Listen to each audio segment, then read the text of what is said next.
Hi, my name is Will Nunziata, and I'm a New York City-based director and creator of theater, television, and film. And I'm also a proud FENIX Global Artist Ambassador. Today, I am so excited to be speaking with my friend and my collaborator on many projects for many years. He's an award-winning musical director and conductor of Broadway, national tours, and international tours. His name, Brad Gardner. For more on Brad, you can look at his bio right below this video. But in the meantime, here's a sneak peek at Brad's amazing talent.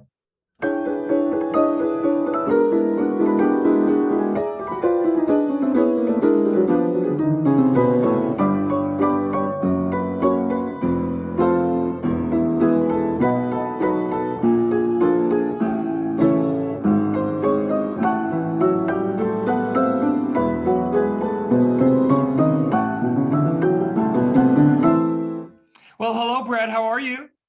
Good. How are you, Will? I'm good. Thank you so much for joining me. Where are you coming from today?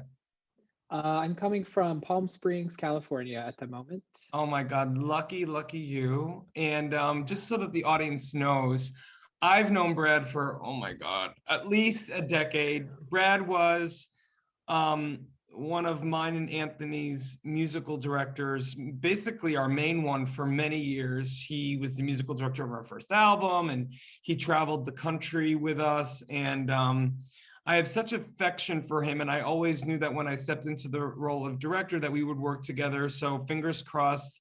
Well, I have a few ideas up my sleeve, but we're not going to reveal that today. I want to talk to you, Mr. Brad, because I know all the answers. I want to know, well, first off, people can read more about you below this video in your bio. You are so accomplished as a musical director and a conductor. You've played Broadway, you've done national tours, you've played internationally. And I want to know though, well, I know, the audience to know, when did you know as a kid growing up that you had this knack for theater and music? Well, it started as a knack for classical music to begin with. We had a piano in my house from about 6 or 7 years old up. And I naturally just started playing around and kind of on my own accord wanted to start taking piano lessons out of curiosity. And I quickly fell in love. And then my grandfather, Gene Gardner, had big dreams for me very early on, and came over one day and brought me a copy of the piano solo Rhapsody in Blue.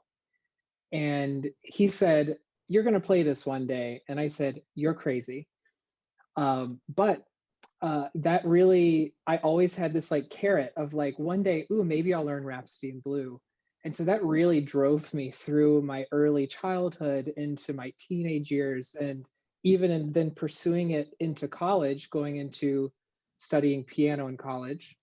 And then full circle, strangely, the symphony at our school decided to do Rhapsody in Blue just by chance when I was there. And I ended up full circle getting to perform it with my grandfather there. And it was while I was there studying piano, I went to college just thinking I would go and be a pianist.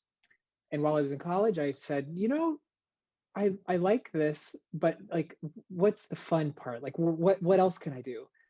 And that's when theater started happening. And I started playing locally in North Carolina at North Carolina Theater. And then upon graduating, decided to move to New York City and pursue, starting a theatrical career there. And, 10 years later, I'm, no longer in New York City, but still very much a part of that same scene now. I love it. I love it, Brad. And I love that, you got that inspiration from your grandfather, someone whom I know, and I know all your family, and such amazing people who have not only inspired you, but encouraged you from a very young age. I also love the fact on the Gershwin front that not only did Rhapsody in Blue play such a beautiful through line in your life, but American in Paris, right, was another piece that, right, that played a big part of your life. You want to go into that a little bit? Yeah, sure. I was lucky enough to be the associate music director and associate conductor of the first national tour of An American in Paris. So I really got to dive in deep with really getting more Gershwin rep under my belt and getting to conduct Gershwin, which is just a dream. And then, so I worked on the tour for about a year. And then about a year after that, this big production in Tokyo was launching. The Asian premiere of the show was Shiki Theatre Company, which the music supervisor of Paris Broadway, Todd Ellison, who's wonderful, trusted me to take the show to Japan and be the music director of that brand new company in Tokyo. So that I got to do that and learn Japanese and put this entire, beautiful company together. And then full circle, even like bigger, like, whoa, life moment. I remember at opening night of the show in, the Orb Theater in Shibuya Crossing in Tokyo, sitting right beside, I believe it was Mark Gershwin. So one of the direct Gershwin, the Gershwin family was sitting on my row, and I was watching the show that I had music directed. And that was really a special, wild moment. Well, what a beautiful moment. And I love that it began with your grandfather, who said that you could do something, you could do the impossible.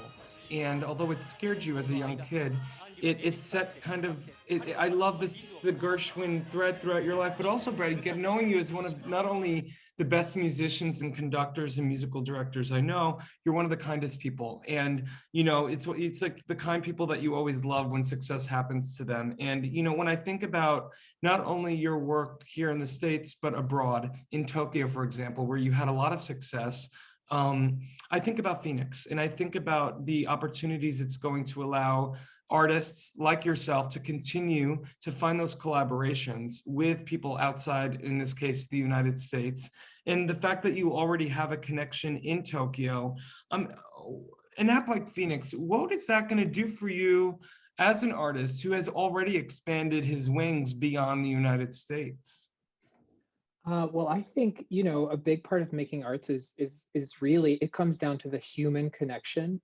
And I feel like this is such an opportunity to expand the network, yes, as an artist, but to get to know other humans and to have access to them in a brand new way. That I think is just a really beautiful opportunity to keep expanding, the arts throughout the world, and, just keep propelling, just make the world beautiful with just more art with great people behind it. Well, Brad, you're one of the good guys, and the idea of you using this tool as a form of connection to further celebrate the connection and the unity that we share as a human race through the universal language of music. There's really no other better person I know than you, as not only being a close friend, but an amazing talent. And I know I could speak with you forever, but I want people to check you out. Again, the bio of Brad Gardner is below this video. And I'm so proud of you, my friend, and I can't wait to obviously talk to you soon. Oh, thank you, Will. Thank you. Bye. Bye. In the digital age, artists and bands struggle to make a living. In fact, only a small number of artists can live off their craft. For the 98% of artists that don't have the luxury of being signed to a label, it's tough. But artists deserve to live off their art. Wherever you are around the world, appreciation of music does not change. FENIX brings bands and their fans together, whilst allowing bands to properly monetize their passion. The FENIX app will directly connect bands and fans with no need for middlemen. We're utilizing the blockchain to give the power back to the artist once and for all.